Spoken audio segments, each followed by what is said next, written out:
Good morning दोस्तों, कैसे हैं आप सब।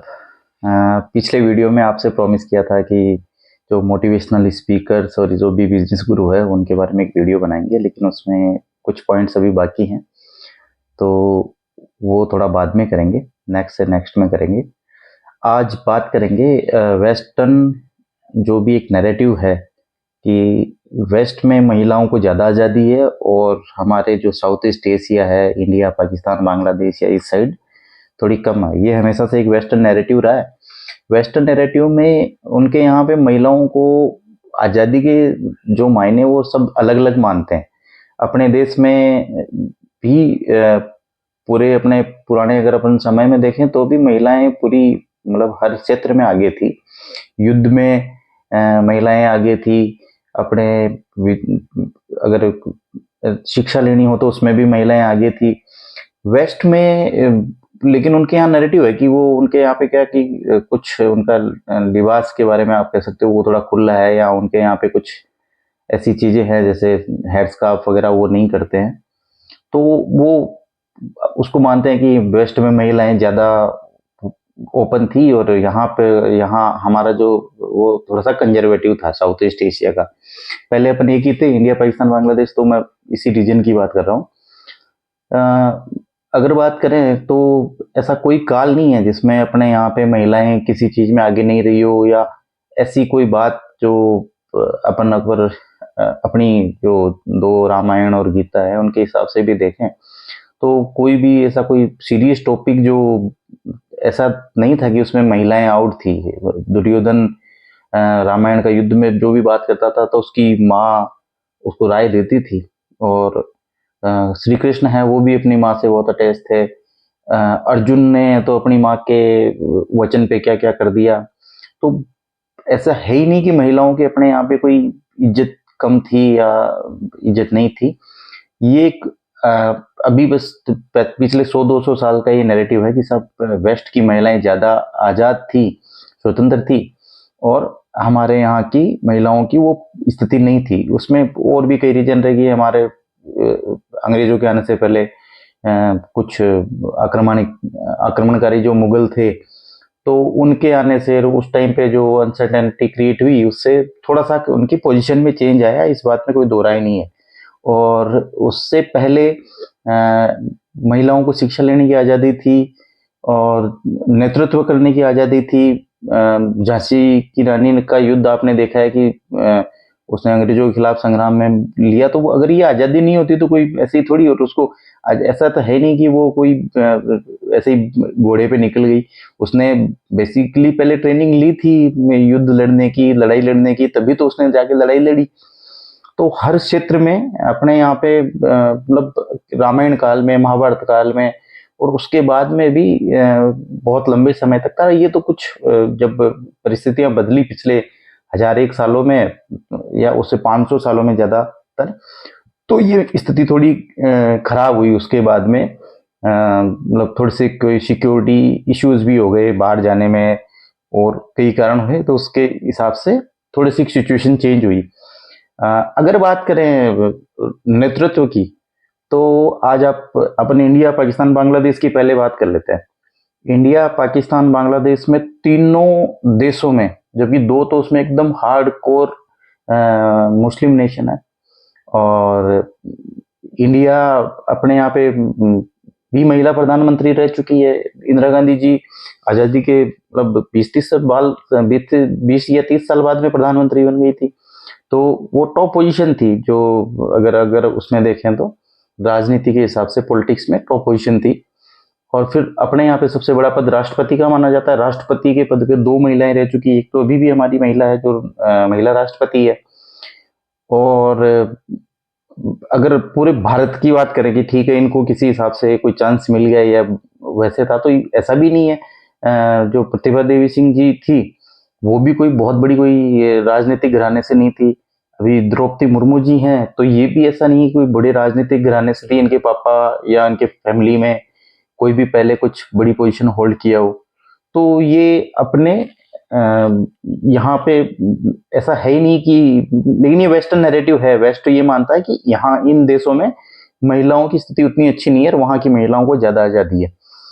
फिर बात करें इंडिया में, इससे लेके वेस्ट, नॉर्थ से लेके साउथ अपन बात करें, तो सबसे नॉर्थ में ऊपर अपने जम्मू कश्मीर स्टेट है, वहां पे महिला मुख्यमंत्री कई बार रह चुकी है, अभी भी महिला मुख्यमंत्री ही थी। और अगर वेस्ट की बात करें तो वेस्ट में अपने सबसे यहाँ गुजरात पड़ता है, गुजरात में अपने आनंदीबेन पटेल जी जो हैं वो अपने मुख्यमंत्री रह चुकी है। उसके बाद में राजस्थान की बात करें, राजस्थान में वसुंधरा राजे जी मल्टीपल टाइम्स सीएम रह चुकी है।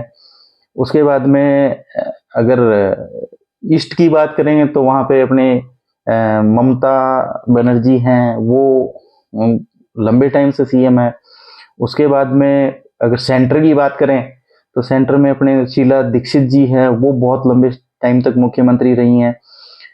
साउथ में चलें तो साउथ में अपने जयललिता जी बहुत लंबे टाइम तक मुख्यमंत्री रही हैं। सबसे बड़ी स्टेट मतलब अगर आबादी के हिसाब से देखें तो अगर यूपी अपना जो उत्तर प्रदेश है उसमें मायावती जी बहुत लंबे टाइम तक सीएम रही है, मल्टीपल टाइम से सीएम रही है। तो ये जो नेतृत्व, जो उच्च नेतृत्व की जो सीट है वहां तक अगर महिला पहुंच रही है तो ये किसी भी हालत में ये I am not ready to buy this argument of western philosophy और मीडिया और उनकी जो भी सोच है कि भारत में महिलाएं जो है वो उतनी अच्छी पोजीशन में नहीं है आज़ादी के हिसाब से। हाँ, उसके बाद में बात कर लेते हैं अपने वेस्ट में ईस्ट में बांग्लादेश की। तो बांग्लादेश में खालिदा जिया हो या शेख हसीना हो, ये सब मतलब पॉलिटिक्स में सब टॉप पोजीशन पे रही हैं। अभी जो बांग्लादेश की पोजीशन है उससे पहले वहां पे शेख हसीना ही प्रधानमंत्री थी और कितनी बार रह चुकी हैं। और वेस्ट में वो तो और कंजर्वेटिव सोसाइटी है पाकिस्तान, तो पाकिस्तान में भी बेनजीर भुट्टो प्रधानमंत्री रही हैं। तो वहाँ की बहुत सारी महिला सांसद भी हैं, वहाँ पे शायद इसको एमएनए बोलते हैं, मेंबर ऑफ नेशनल असेंबली, वो रही हैं। और अपने यहाँ पे भी बहुत मेंबर ऑफ नेशनल असेंबली है अपने यहाँ पे अभी, बहुत अच्छी पोजीशन अगर आप देखें तो निर्मला सीतारमन जी हैं। तो वित्त मंत्रालय किसी को कोई छोटी चीज नहीं होती है देना। और वही अगर अपन जो अमेरिका और ये सब जो ये देश नैरेटिव बनाते हैं, ये वहां पे केवल हिलेरी क्लिंटन इसलिए हार गई कि उसको एक महिला होने के नाते उसका उस टाइम खूब मजाक बना। और कुछ एक पहले गवर्नर रही है कुछ स्टेट्स में, लेकिन ये जो टॉप पोजीशन थी उस तक उसको केवल इसलिए नहीं पहुंचने दिया गया कि वो एक महिला थी। और वो अपने को यहाँ पे पुरुष प्रधान समाज बोलते हैं, लेकिन उनके यहाँ पे एक लेडी जो टॉप पोजीशन पे इसलिए नहीं पहुंच पाई, राष्ट्रपति का उसने चुनाव लड़ा लेकिन वो वहां पे नहीं जीत पाई क्योंकि उसने नैरेटिव सेट कर दिया था। नैरेटिव सेट करने में वेस्ट वाले बहुत आगे रहते हैं, तो वेस्ट ने नैरेटिव उसको सेट कर दिया। उस टाइम ट्रंप था तो ट्रंप ने खूब उसमें हल्ला गाटा, ये तो लेडीज है, ये तो क्या समझेगी, ये तो कोई कुछ हो जाएगा तो ये तो रोने लग जाएगी, अमेरिका की तो छवि एक हीमैन की छवि है, ये करके तो उसने जो भी नैरेटिव चलाया वो चुनाव में, चुनाव जीतने के लिए तो आदमी और नेता सब कुछ करते ही हैं, लेकिन ये नैरेटिव से अपने को बाहर निकलना पड़ेगा। आप जो भी ये मानते हैं या आपके दिमाग में भी अगर मान लीजिए ये बात है कि हमारे यहाँ महिलाओं को वहां से कुछ दबा के रखा गया, तो ऐसा बिल्कुल नहीं है। महिलाएं हर फील्ड में अपने यहाँ पे पूरे अपनी जो भी हिस्ट्री है, रिकॉर्डेड हिस्ट्री है, उसमें हर जगह आगे रही हैं। बहुत सारी विदुषी महिलाएं रही है, उन्होंने शास्त्रार्थ किए हैं, उन्होंने अच्छे अच्छों को हराया है ना। गार्गी पुरस्कार आज अपन देते हैं वो किस नाम पे देते हैं, ठीक है। तो ये नैरेटिव बिल्कुल अपने को मानना नहीं चाहिए। वेस्ट हमेशा फालतू की नैरेटिव क्रिएट करता है और अपन मान के बैठ जाते हैं। तो ये एक मेरा विचार था। यूरोप में भी कुछ महिलाएं जरूर जैसे जर्मनी में शायद एंजेला मर्केल है या ब्रिटेन में भी बनी है, लेकिन वहां पे ये बहुत अभी, ये तो एकदम रिसेंट टाइम की बात है, नहीं तो वहां पे महिलाओं को ऐसी कोई बड़ी पोजीशन पे तो होल्ड नहीं करने दिया। वो ब्रिटेन में ठीक है, क्वीन के नाम पे उसके क्वीन के फ्लैग के नीचे सारा शासन होता था, वहां मानते हैं, लेकिन वो दिखाते यही थे, लेकिन सारा काम तो पुरुषों के हाथ में ही रहता था। तो अगर आप भारतीय हो तो इस बात पे आपको गर्व करना चाहिए। ये एक बहुत ही मतलब गर्व करने वाली बात है कि हमारे यहाँ इतनी ऐसी पोजीशन बताते हुए भी हमारे यहाँ इतने स्टेट्स में महिला मुख्यमंत्री रही हैं, महिला राज्यपाल रही है और देश की प्रधानमंत्री भी रही हैं, और दो जो कंजर्वेटिव सोसाइटी मानते हैं अपन अपने ईस्ट और वेस्ट में, वहां पे भी महिलाओं ने इस पोजीशन तक पहुंचने में कामयाबी हासिल की है। तो ये किसी भी हालत में ये जो वेस्ट का नैरेटिव है ये फुस है। आज मैं थोड़ा सा किसी बात पे मेरे को दिमाग में आया तो मैंने आप लोगों से शेयर किया। अगर आपको ये वीडियो सही लगा तो आप इसको शेयर कर सकते हैं, यूट्यूब चैनल को सब्सक्राइब कर सकते हैं। सब्सक्राइब करने से जो भी वीडियो है वो ज़्यादा लोगों तक पहुंचता है, या आप लोग वो नोटिफिकेशन वगैरह भी अगर ऑन करते हैं तो आपको कोई मैसेज आ जाते हैं। तो कहने का मतलब बात ये है कि अगर कोई बात अच्छी लगे तो, अगर आपको अच्छी लग रही है तो आपके जानने वालों को भी अच्छी लग सकती है, तो आप शेयर करें। और आज के लिए इतना ही। Thank you.